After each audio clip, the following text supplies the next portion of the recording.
Good morning and happy Tuesday. I wanted to share a couple thoughts, something that I was thinking of just this morning. I remember hearing a sermon. I don't remember when it was or who was the preacher, but the topic of that sermon was unbelieving believers. And I thought that was a very unusual title, and I'm actually going to title this little message the same thing.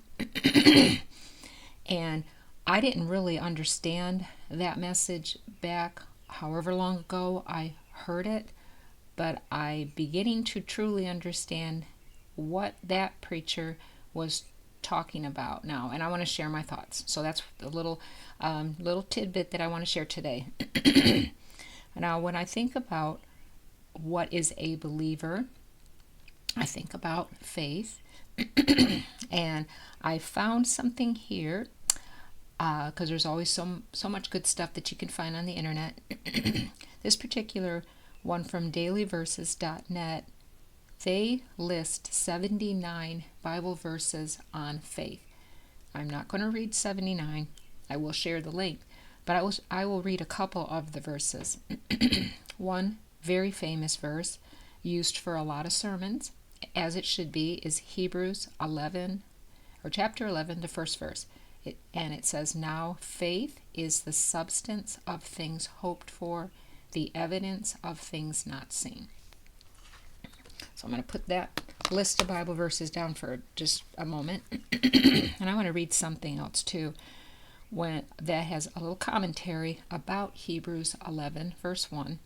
And then get back to some of my comments about what it means to be an unbelieving believer. Okay, this commentary here, and I'll share this link as well.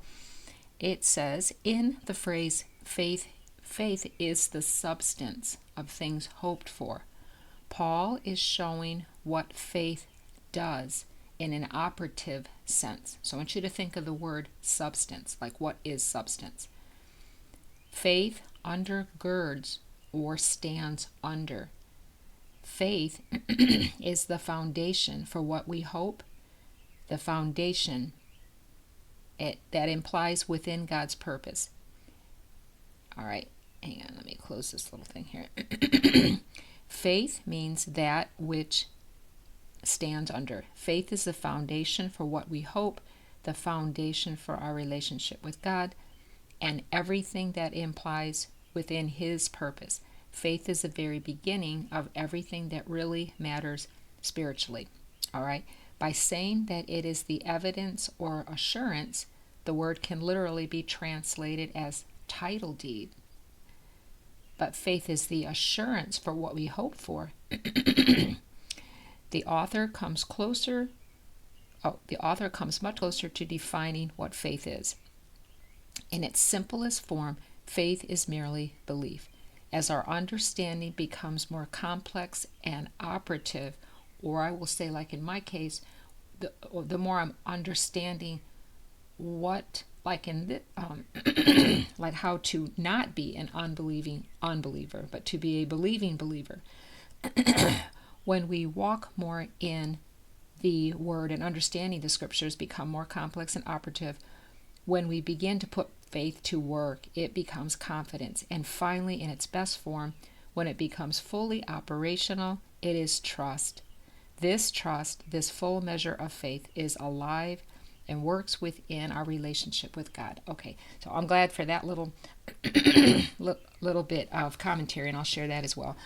But basically, the way I understand what that message was, to be an unbelieving believer is when God has given a word or a promise, and there are so many promises in the Word of God for everyone, and He also gives individual promises to each one of us. We are to believe that undergirding, like that foundation, God will fulfill what He has spoken in His time and in His way, not in the way that maybe I think or in my timing. And when I go in that direction, that's when I become an unbelieving believer. So in other words, I do believe God. I believe what He's saying. But if I don't see something happening in my timing or maybe the way that I think, do I start to doubt what God said? Do I start to worry? Do I start to do things that go in the opposite direction of what someone who had faith would go? Okay, here's another little practical example, and I hope this will make more sense. If somebody or if you buy yourself a chair, or you go in a restaurant and want to sit in a chair, or anywhere else that has a chair, do you stop and contemplate for long periods of time, worry and doubt that that chair will hold you up? Very likely you wouldn't do that. If somebody offers you a chair, like say the hostess in a restaurant, she directs you to a table, you're not going to argue with her or spend all kinds of time looking at that chair, measuring it or whatever. You're just going to sit down. That is operative faith in confidence. The hostess is not going to lead you to a chair that's going to collapse when you sit down. Okay, that's just like maybe a simple little example.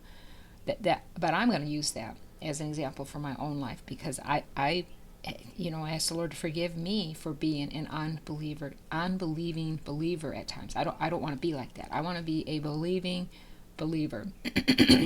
So anyway, I just wanted to share just that little thought.